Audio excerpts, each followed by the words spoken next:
Hello, we're glad you've joined us for this live webinar, Better Answers Faster, Drive Instrument Innovation with 95% QE and Computational Imaging. I'm Judy O'Rourke of LabRoots, and I'll be moderating this session. Today's educational web seminar is presented by LabRoots, the leading scientific social networking website and provider of virtual events and webinars advancing scientific collaboration and learning. It's brought to you by Photometrics. Founded in 1978, Photometrics is an established industry leader in designing award-winning, high-performance scientific cameras. Photometrics maintains its leadership role with the release of Prime, the first and only CMOS camera to provide built-in computational intelligence for image restoration. And more recently, the Prime 95B, the first scientific CMOS camera to offer 95% quantum efficiency. Photometrics also offers comprehensive OEM support. To learn more, visit photometrics.com. Let's get started. You can pose questions to the speaker during the presentation while they're fresh in your mind. To do so, simply type them into the drop-down box located on the far left of your screen, labeled Ask a Question, and click on the Send button. Questions will be answered after the presentation. To enlarge the slide window, click on the arrows at the top right-hand corner of the presentation window. If you experience technical problems seeing or hearing the presentation, just click on the Support tab found at the top right of the presentation window, or report your problem by typing it into the Answer a Question box located on the far left of your screen. This is an educational webinar and thus offers free continuing education credits. Please click on the Continuing Education Credits tab located at the top right of the presentation window and follow the process of obtaining your credits. I now present today's speaker, Steve Smith, PhD, OEM Marketing Manager at Photometrics. Steve completed a BS in Biological Sciences and a PhD in Biomedical Sciences at Colorado State University. His research in Dr. Deborah Race's lab focused on membrane events during cellular signaling using biochemical and optical methods. Professionally, Steve's career has focused on microscopy and imaging, spanning areas from laser scanning, confocal, and multiphoton techniques to camera-based systems. At Photometrics, Steve uses his decade of imaging experience to help OEM collaborators choose the right camera for their application on the price-performance spectrum. Steve Smith will now begin his presentation. Great. Thank you, Judy. Thank you for the kind introduction, and thank you to LabRoots for the great platform here with which to present some cool information. I've sat in on many LabRoots seminars, so it's fun to be presenting one. So greetings to all. Thank you for joining us from sitting in Tucson, Arizona, in the grips of a Tucson winter here. So we also our headquarters is in Tucson, and we manufacture in Surrey, British Columbia, just outside Vancouver. Photometrics is a company that's been around. This is our 40-year anniversary this year, and we've been a tech leader in the imaging industry for those 40 years, and we're proud of a lot of technical firsts. Today's seminar is about driving instrument innovation and getting to better answers faster. And innovation has been part of Photometrics' DNA since the creation of the company in 1978, when we started as an astronomy company with CCDs. We got some of the highlights of our technological firsts here include back thinning of CCDs in 1986. EM CCDs in 2001, and then more recently, some of the stuff we'll cover today is in the back illuminated CMOS technology that we released in 2016. So over those 40 years, we've seen camera technology come a long way. So from the CCDs of where the company was founded around, on to EM CCDs for really low light imaging, and now on to CMOS cameras. The imaging world has taken has had a rapid progression through these, and especially in the last few years, we've really seen the explosion of CMOS technology. Up through 2010, CCDs were dominating the landscape in all industries. CCDs are a great imaging technology. They're very, very good at what they do, but they sort of force you into a pick-two menu, where if you look at the three important parameters of imaging being resolution, sensitivity, and speed, a CCD camera can really be excellent at sort of any two of those. So if you have a sensitive camera, it's with high resolution, it's not going to be fast.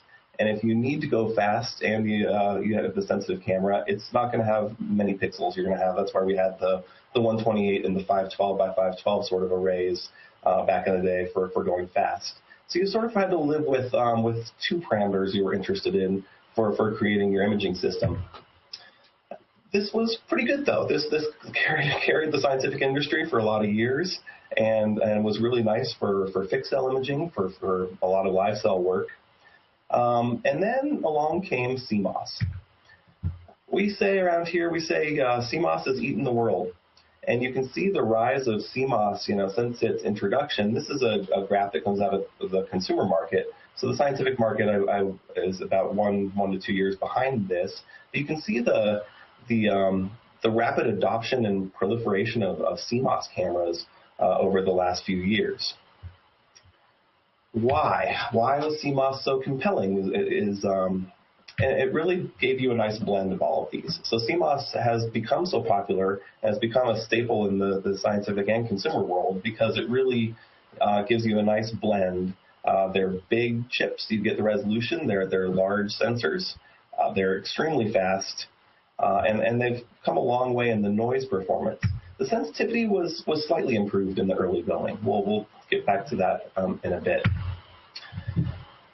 This is an illustration. We use a slide called an Argo light slide. That's a quantitative, non-bleachable fluorescent standard for a lot of our measurements and head-to-head comparisons of cameras. So this shows you an older CCD camera versus a more modern CMOS camera. And this is actually a generation or two old CMOS camera, but nonetheless, you see the vast improvement that you get out of the lower read noise and improved quantum efficiency in the CMOS world.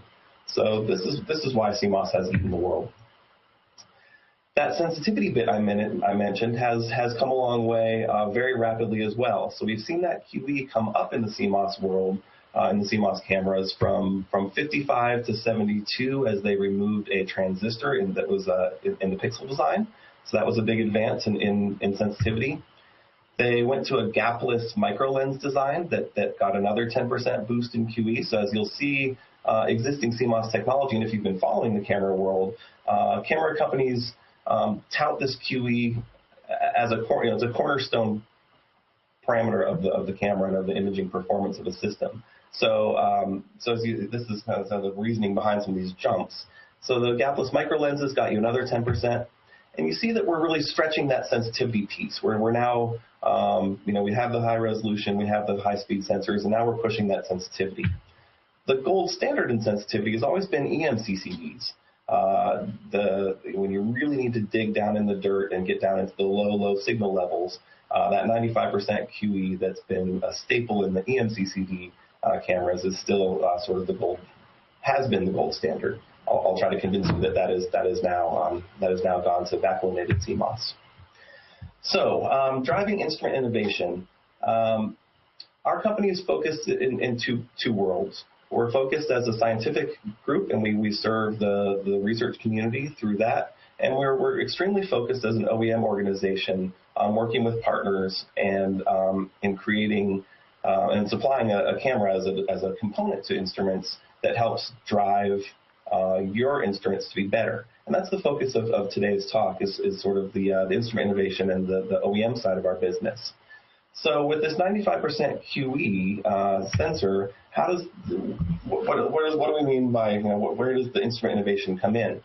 So the CMOS sensors, we now have back-illuminated CMOS sensors that allow that give you, so the back illumination, I should say, so you basically turn the sensor around upside down. It's illuminated to the back side. In the old sensors, you had to steer the light back to the light-sensitive surface. And so this is where you encounter some trouble with the electronics that are part of the sensor. and why the micro lenses improve that. You can see in the image here, the micro lens is helping to steer the light back to the light reactive surface. Well, turning the sensor around to a back illuminated architecture solves that problem. So you get the light directly interfacing with the light sensitive surface here, and so you get 100% fill factor. You don't have to worry about the angular dependence on the light coming in and the micro lenses to steer it, and you get this extremely high 95% quantum efficiency. So this is what we now have. We now have EMCCD level sensitivity with back illuminated CMOS. So you get all the benefits of CMOS, the big sensors and speed, now with that sensitivity piece having caught up and having equaled its performance. So our mantra in the OEM side of our business has been to help our partners provide better answers faster. And this gave me a chance to think about one of my favorite Seinfeld references here from Cosmo Kramer, talking about a horse for a course and designing something that's good at something. And so our goal is to collaborate with our OEM partners to create the camera that has just the right balance of price and performance to help your instruments be better, to get better answers faster. And what this means for us is that it may be in low light applications that our partners are working in. They may need that extreme sensitivity to dig down in the dirt in low level fluorescence. They may need to go fast. They may have an application where speed is of the essence. They may be looking at things where a large field of view is what it takes to help them win their market and better their instrumentation. We have a long history in long stare applications. We've done a lot of OEM business over the years in what we call long stare imaging. And another important part we'll talk a lot about today is in the computational applications of this and in what we call computational imaging. I'll save that for a bit, but that is really in the getting to those better answers faster. So our first such horse for a course, our first camera to mention as far as creating that platform that will make instruments better is the Prime 95B. It's the first back illuminated scientific CMOS camera released to the market. It's named the 95B because of its 95% quantum efficiency across the bulk of the visible spectrum here. So this is the QE profile of the camera, and you can see that across the visible range there in the 500 to 400 to 700, but particularly in the 5 to about 650 range, you're well above 90% QE, which is in the bulk of the visible. So excellent in the greens, excellent off into the reds, and this is where that the quantum efficiency. Just to back up, I probably should have. We get asked a lot. Quantum efficiency is simply the efficiency of the sensor in converting photon energy to electrons. So if you have 100 photons, striking the photoreactive surface, and 95 are turned to electrons, that's your 95% efficiency to the sensor. So you can see where that's as important as it's climbed from the 50s to the 70s to the 80s to 95. This is your raw horsepower in your imaging application, and this is why we're so proud of this 95% QE bit. The backside CMOS really is an EMCCD replacement. So this is a head-to-head imaging example with the Prime 95 backside illuminated CMOS versus an EMCCD camera, and you can see really equivalent performance. But also when you factor in that the Prime BSI is a 1200 by 1200 array as opposed to a 512 by 512, you get the additional benefit of the larger field of view as well. So a couple of images here by way of example to show you that the Prime 95 really does equal the performance of the EMCCD cameras. Here it is versus a 1K EMCCD. And against the competitive landscape of CMOS right now, so the previous high watermark as far as QE and CMOS was 82%. So we looked at the exact same sample on the exact same microscope with the two cameras set up and just flip the light to the left port and then to the right. And you can see the advantage of that raw horsepower in the imaging in the camera gives you. So you have a 30 millisecond exposure looking at this rat neuron, and you can see the performance that you can expect with these high QE cameras. Glamour shot here. This is the camera. This is what it looks like is in the front. It's the C mount. We also have an F mount version available for larger field of view.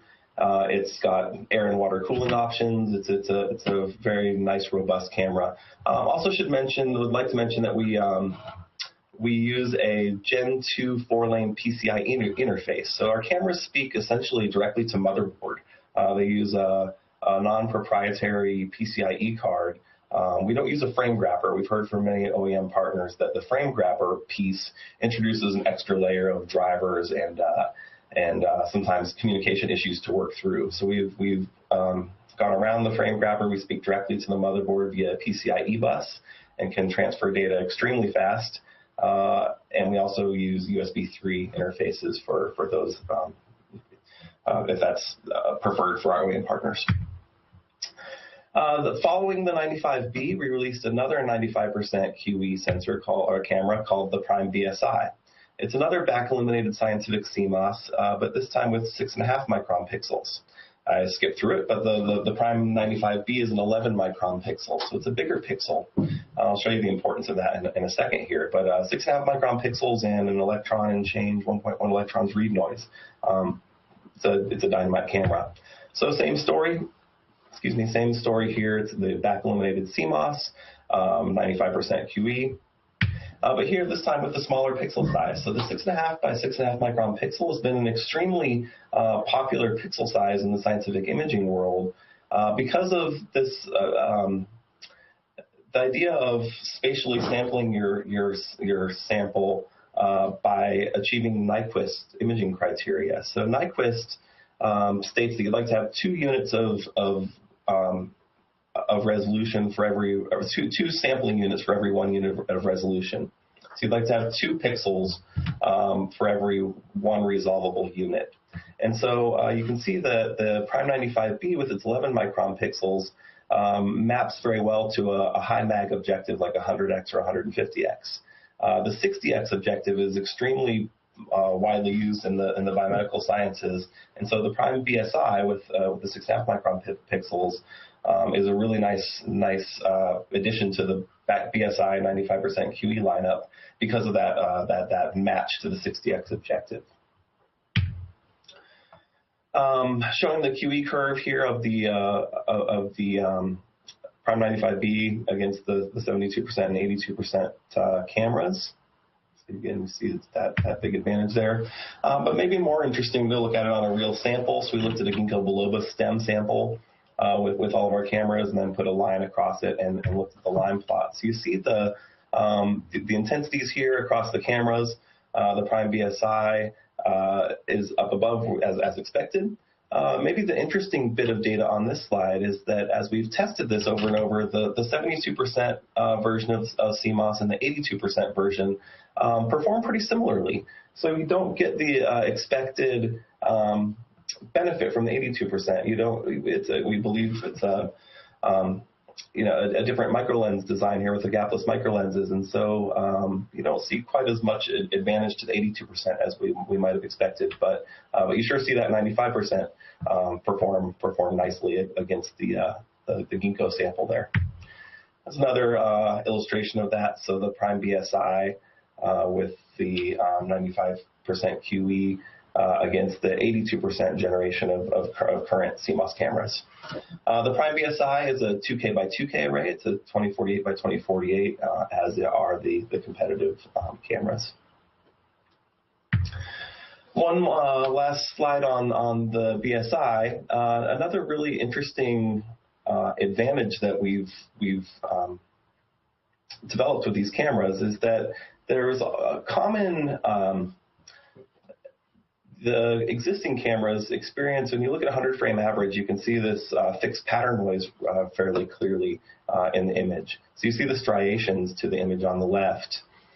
On the Prime 95, we intentionally overexposed here, so this is very intentionally overexposed in the ROM. We weren't actually believing this when we first saw it either, that there just wasn't this fixed pattern noise as part of the sensor. So it's remarkably clean. It's almost CCD-like in its background quality, and it's just a beautiful imaging device. Fixed pattern noise. So, excuse me.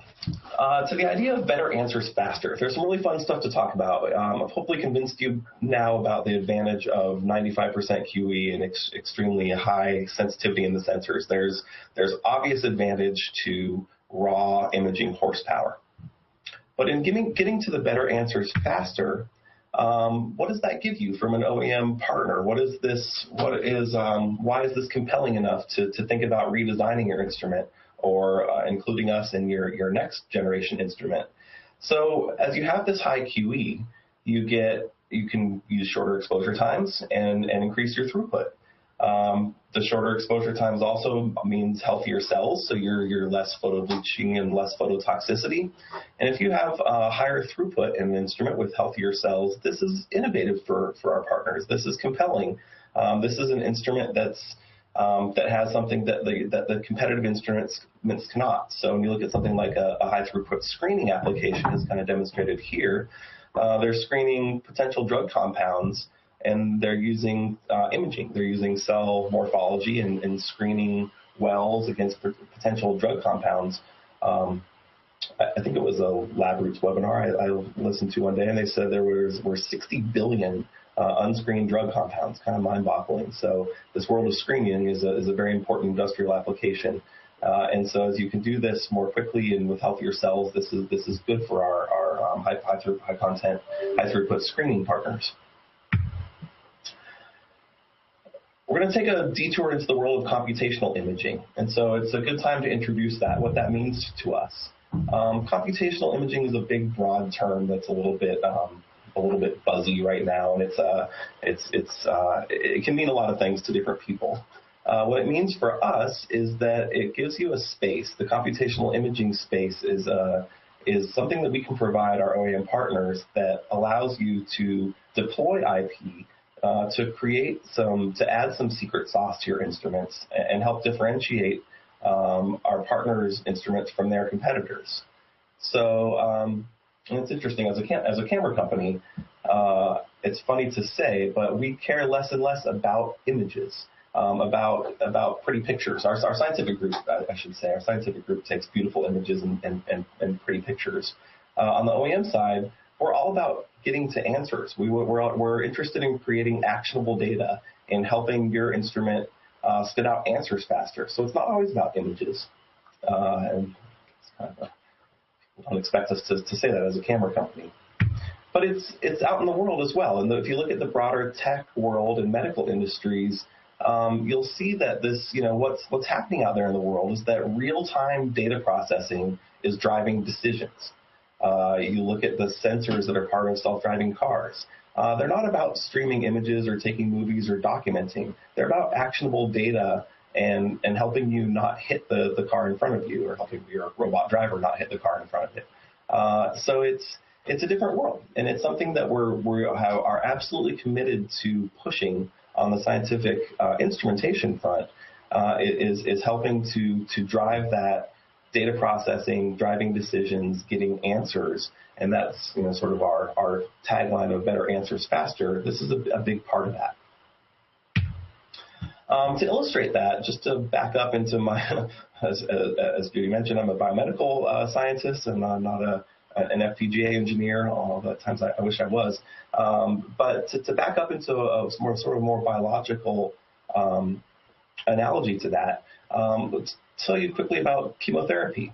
So traditional chemotherapy, cancer is cells growing out of control. So cancer tumors are cell division gone wrong. And so agents that inhibit mitosis, that prevent cell division, are potent anti-cancer agents. One of the best of them being the taxane family of drugs. Taxol was first isolated from the Pacific yew tree, if you want your bit of useless trivia for the morning. So taxanes are really powerful, and what they do is they bind to these tubulin subunits of microtubules, and they prevent the microtubule, they inhibit its assembly and disassembly. What this means on a pragmatic place is that it stops cell division cold. You need microtubules to pull the chromosomes apart from the metaphase plate to go through cell division. And so if you stop that, if you inhibit those microtubules, you stop cell division, and you shut down cancer very nicely. Now, something like a Taxol, it's a very potent mitotic inhibitor, but there's nothing specific about it. It just inhibits mitosis everywhere. And so as you take this for a chemotherapy agent, what you're relying on is that the tumor cells are dividing faster than the bulk body cells, and so you're taking a general anti-mitotic agent that's going to kill all cells, but the reason it works is because it kills the cancer cells slightly faster than it kills the normal somatic cells in your body. This is why chemotherapy agents also have the side effect of being tough on your hair and your stomach, because those are naturally more mitotic. So where am I going with this? So broad agents, this is the old way, the traditional way. A more modern way to do this, and what's happening in the medical world, is targeted chemotherapy. So there's a drug called Erbitux, which is a monoclonal antibody. It's shown here. It's cetuximab is its proper name. So it's a monoclonal antibody against the EGF receptor, and it's an EGF receptor inhibitor. And so as this chemotherapy agent is coupled to the monoclonal antibody, that very specifically shuts down one particular cellular pathway involved in cancer pathology. In this case, specific to colon cancer and certain other very specific forms of cancer. So they're looking at a more personalized approach to medicine, and a more modern way to do this is sort of the horse for course. There's an agent that does a job. And so this is a better way to go. You eliminate some of the systemic side effects. You have a very targeted approach to fighting something. So back to cameras. The analogy I'm trying to draw here is that we want to do the same thing with cameras. We want to encourage a targeted use of cameras, and we want to encourage our OEM partners to work collaboratively with us to select the right camera for a given application. So we always look at price. I mean, price is an important bit. We're always interested in getting our partners the right camera for what their budget is. That performance bit, what is it that our OEM partners need to look at? Is it they need that high QE? Do they need the frame rate? Is it a field of view that's important? How many pixels do they need per data point they're trying to take, which relates to pixel size? So the price performance balance, is extremely important for us. Finding that right point on the price performance spectrum is where we start thinking about the targeted use of cameras in the OEM setting. We look at the mechanical size and what we can help customize there and make sure it fits in your mechanical design or help you design around the camera. And then the computational imaging bits. So we've created some what we call off-the-shelf algorithms, and then what's really most important or most interesting to us is this idea of the custom algorithms. In the first bit of the seminar, tried to convince you that the cameras are at ridiculously good performance levels. The QE and read noise and frame rates are nearly perfect. There's not a lot of room to improve on a 95% QE sensor. But we have committed to our technological leadership position by focusing on this computational imaging piece, by committing resources to develop this both in the hardware and software world. And this is where we have planted our flag pretty solidly in this computational imaging world. Computational imaging for us is this idea of getting to the better answers faster and not just images. So let's talk about this. What does computational imaging mean to us? It can mean a lot of things. Our general workflow is that we have algorithms we've developed. I'll show you denoising. I'll show you spot finding. We do image correction. We can do an EDR routine. We can extend dynamic range within the camera. So we've developed a bunch of things internally that we think are interesting. We work with people that just want access to this bit too. We've had discussions with people, and we start going into this, and they say, I'm an FPGA engineer. I get it. Then let me add it, and that's great. We can help. We can help you get into that FPGA space if you know how to do that and want to do that on your own. More commonly, this is a pretty collaborative process. We work with our OEM partners to find the computational routines that are interesting or unique to help you deploy a bit of that secret sauce, whatever that may be. And that may be starting with C code. That may be starting with something that's in the realm of C code that you want to execute within the camera. So it goes anywhere along that spectrum for us. We're comfortable working in that. So I'd like to show you some examples. Computational imaging to get out of the abstract and into a bit more concrete. I'll show you some of the things that we've done that are neat, and will hopefully all of this is illustrative of what you can do with computational imaging. It may be relevant directly for your application, but more likely or more hopefully it sort of sparks something that you think of, could we do that? First one's called denoising. So it's more properly, it's an active noise reduction algorithm. So it's a quantitative algorithm. It preserves the raw intensities of the image data. It doesn't muck with the data, but it increases your signal to noise by about 3 to 5 times by reducing the noise floor.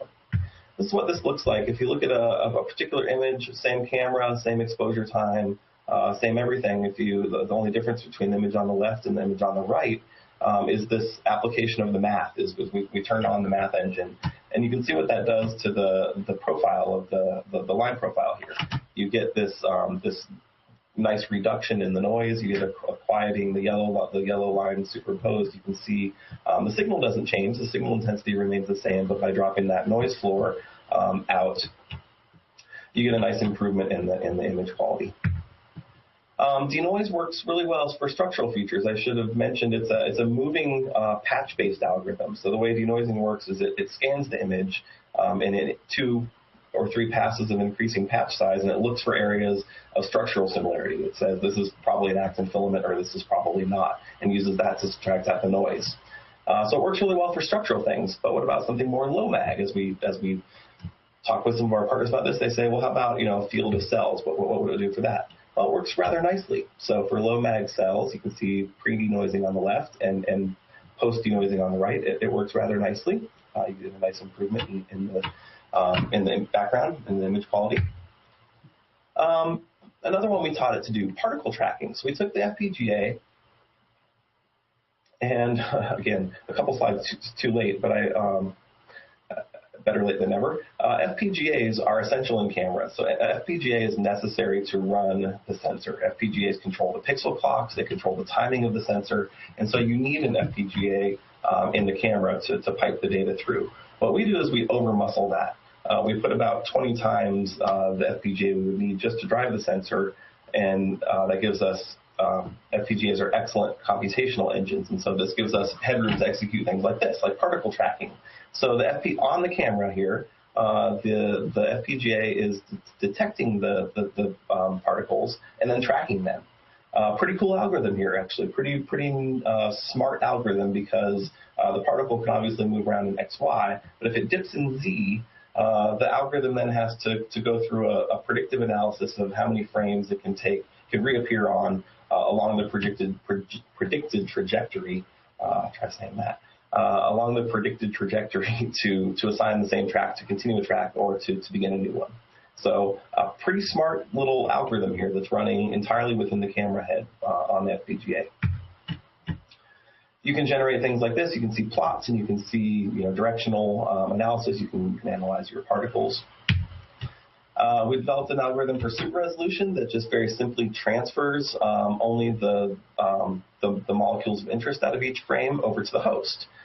So it's a huge data glut solution here. Some of these super resolution applications can generate 20,000 frames of data pretty quickly and chew up hard drives like they're going out of style. So you really reduce the data size of a particular set from 160 gigs to 4 gigs, which is a nice feature, all entirely within the FPGA.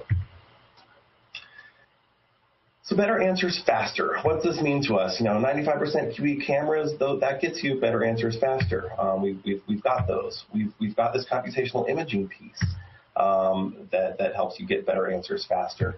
And the last bit we mentioned was large field of view cameras. So when you need a large field of view to image, we've got a family of cameras called the Iris that exists as a 9 and 15 megapixel camera. C-mount or F-mount, available here as a board-level camera as well, designed for our OEM partners, and it's a DIY cooling, but you have you save some cost and some space in the board-level camera. And the simple message here is that these have giant sensors. They're a big field of view, and more samples per image means faster answers. If you're doing tiling or taking multiple frames of a sample, less frames means faster answers. It has a very small pixel size. It has a 4.25 micron pixel, which is nice. You get a lot of pixels per spot if you're looking at, or you're in data point.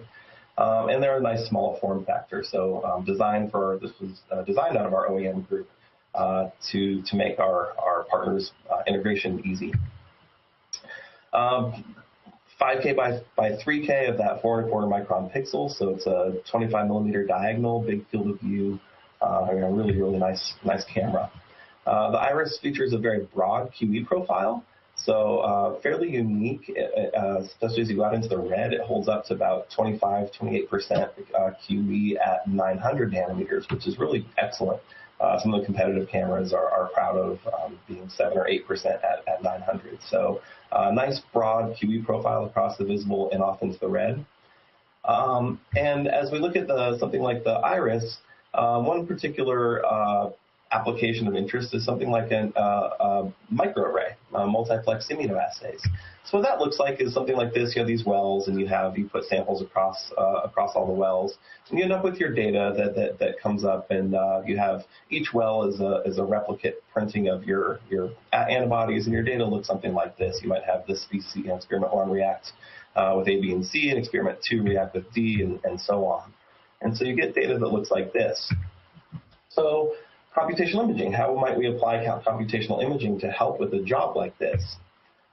We taught the camera to find the spots. So one of the cornerstone, there's in some of the current instrumentation, it actually has the user interact with the data and come in and place this grid around the data, and they have to tilt it and expand it and get it just so to analyze the data. And how I might do this is maybe different than how my lab mate might do this.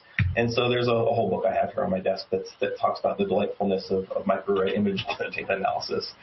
So we shortcutted that. We taught the camera to find the spots for the application. So one step closer to an answer. You don't have to ask the user to interact with the data, and the camera goes in and finds the spots. So you get a nice little GUI that lets you tune and tweak and decide on the spot size of interest. We wanted to exclude the little bits of background, the spurious fluorescence here that's kind of shown in the background, and only pick up the spots. And so we were successful in teaching the FPGA to do that, and then report that spot location to the host application, and can also get into some data analysis bits via some of our helper libraries to actually then get even closer to answers.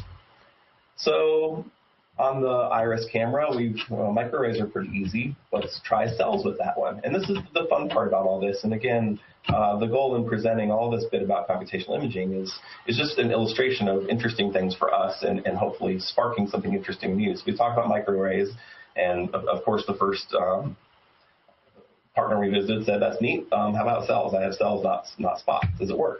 Sure. For the most part, you need it's a circle filter, so you need to find spots. But we were pretty successful in attempts so far at using this to find and identify cells in the field of view. We worked with an OEM partner to validate this, though. It's as we start talking about, these things are cool and neat and fun to talk about, but we wanted to validate this data, so we looked at our spot finder with a really kind OEM collaborator, and They had an in-house algorithm, so we looked at their data via the spot finder, and then they ran a watershed algorithm to identify their own internal mechanism of identifying the spots. And it matched up very, very nicely. So it was validated that the spot finder algorithm works well compared to a classical watershed algorithm that they had been employing to find spots. Okay, spots and cells. Microfluidics are cool. So we worked with a group that had droplets in a field, and we're able to go in and have Spot Finder find those. The goal of computational imaging is to get closer to answers. We want that actionable data. The whole tantalizing part of this is that what we want to see the cameras and the imaging engines become the heart of our partners' instruments and really help deliver better data and get to actionable data that helps them drive their instrumentation. We're very collaborative in this. We have an entire OEM division very focused on collaboration with our partners and creating that balance of what you need.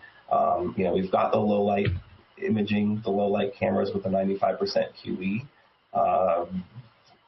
Very innovative and useful for instruments that need to dig in the dirt, that need that low-level fluorescence or low-level detection capability. So we have the Prime family, the 95B and the BSI for those low-light, high-speed applications. We have the large field of view, nicely covered with the Iris family. Big 25-millimeter field of view, 4¼ micron pixels. Nice, balanced camera for our OEM applications. We've got this bit of computational imaging. We are absolutely committed to this. We are working on this now. We're working on what's next. We have some extremely cool things in our pipeline that I'm really excited for next year's webinar as well to talk more about this and some of the things that we've got cooking on this. So we encourage you, if this is interesting, if this tickles something, let's talk. We go into NDAs sooner rather than later with our partners. And would love to figure out what computational imaging looks like and how it helps your instrument get better. We do customization. We can do unique on the OEM side. We can customize cameras as needed, and really our goal is to get to better answers faster. That's the last time I'll say it. I promise. It's a good place to be for us. It's a nice. It's our goal is to help our partners improve, their instruments and win their markets. We want to help our OEM folks win the applications they're chasing, and we believe this is really a strong set of tools with which to do that. So with that, appreciate you joining. Thank you to LabRoots for hosting and for the great platform here with which to present. Thank you all for your time and listening. Hopefully that made sense and I didn't go too fast through bits. But I think, Judy, I'm ready for some questions. Thank you, Steve, for your presentation. A quick reminder for our audience on how to submit questions. Simply type them into the drop-down box located on the far left of your presentation window, labeled Ask a Question, and click on the Send button. Steve will answer as many questions as time permits. The first question is, FPGA-based computational imaging sounds very interesting, but I'm not sure what an FPGA is, and therefore wouldn't know where to start. Where would I even begin? Excellent, good. That's an excellent question. Thank you for that.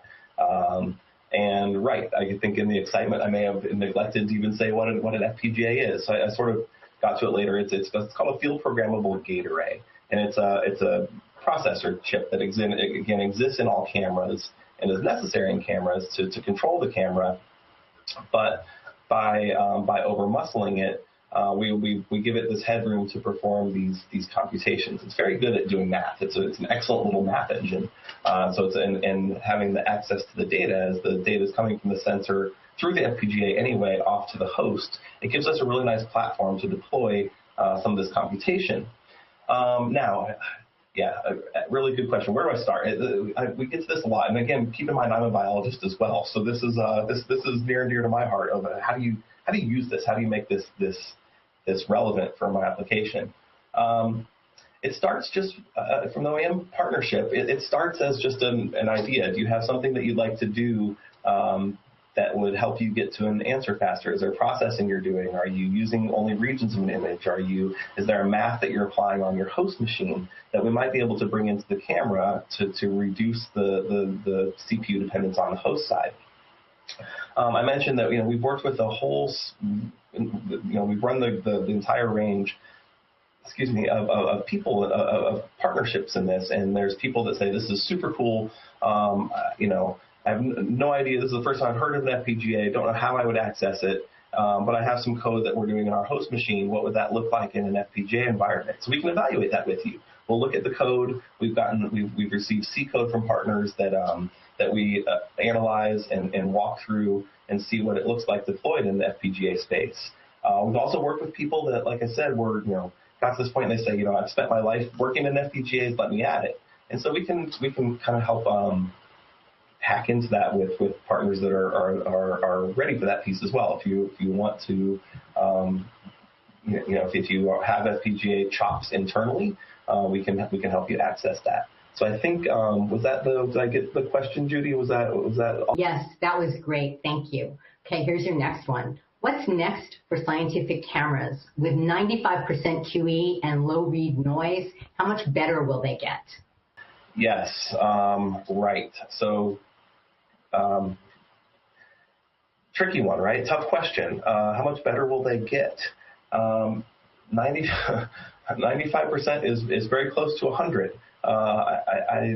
There's material. We start to butt up against the limits of the laws of physics, those pesky laws of physics. So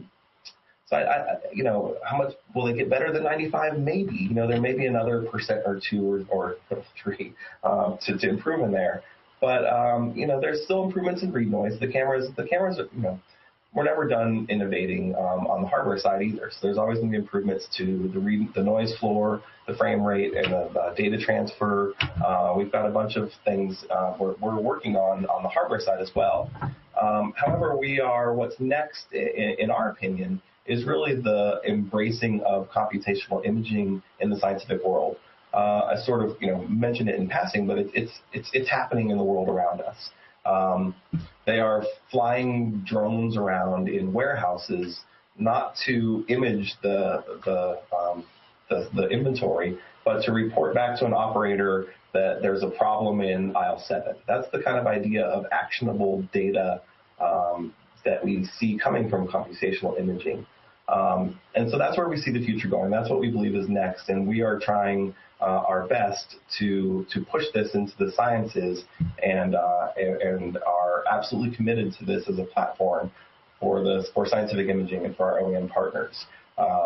There's artificial intelligence algorithms that can be developed and deployed through these sort of methods. There's big data sets that can be analyzed and pattern matching things. There's a whole world of things that's really I'd say is surprisingly ahead of the scientific imaging world in the broader tech world and imaging world, and what they're doing with drones and cars and medical procedures these days is staggering. So in the biomedical sciences, this is coming. This is all going to happen, and we are positioning ourselves to help our partners get there. Looks like we have time for one more question. You didn't mention CCD cameras in the presentation. I've heard they aren't being manufactured anymore. Is this correct? Good. Yes. Thank you. Thank you for that question as well. We passed through them a bit. There was a bit of mention of CCD early on, and it was certainly they're a near and dear technology to our company, as they've made our company. It's what we were founded on, as an astronomy company and CCDs. But I'm glad to get the chance to mention this, because there's a lot of information and some good, some bad flying around about CCDs. We still have CCD cameras. CCDs are a dynamite camera. We still have CCDs in production. CCD cameras are available. So the question's alluding to the fact that Sony has announced they're shutting down their CCD fab. So as the world has gone to CMOS, the big volume applications are all in CMOS these days. So Sony, who ruled the CCD landscape for a long time with the ICX family of cameras, of sensors, has announced has closed that fab down.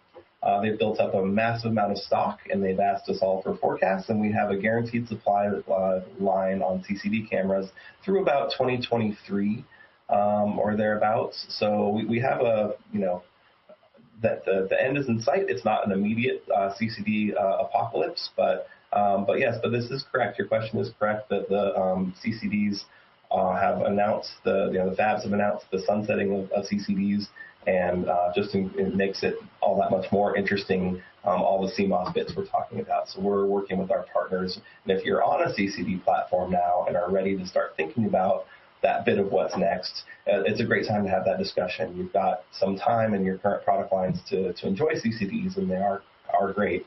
But we're confident that we can help our partners find a CMOS alternative that will fill that next generation instrument. I would like to once again thank Steve Smith for his presentation. Do you have any final comments? Yeah, this is really fun.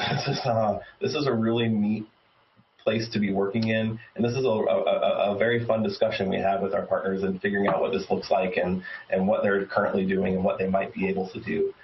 So I just really encourage, I think our emails are available through LabRoots, and any questions we didn't get to, I think I'll have access to, and I promise to respond to everybody that's asked a question. So thank you for the questions. If there's others, I'd love to get back to you. I'd love to have this discussion with you. LabRoot, you can find how to contact us through LabRoots, and this is a really fun time to be in scientific imaging. So I'm really grateful for the chance to be able to share this with you all today. So.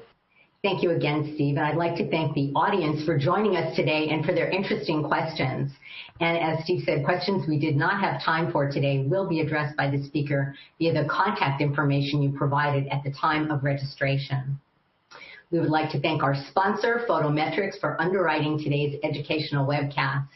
This webcast can be viewed on demand through August 2018. LabRoots will alert you via email when it's available for replay, and we encourage you to share that email with your colleagues who may have missed today's live event. Until next time, goodbye.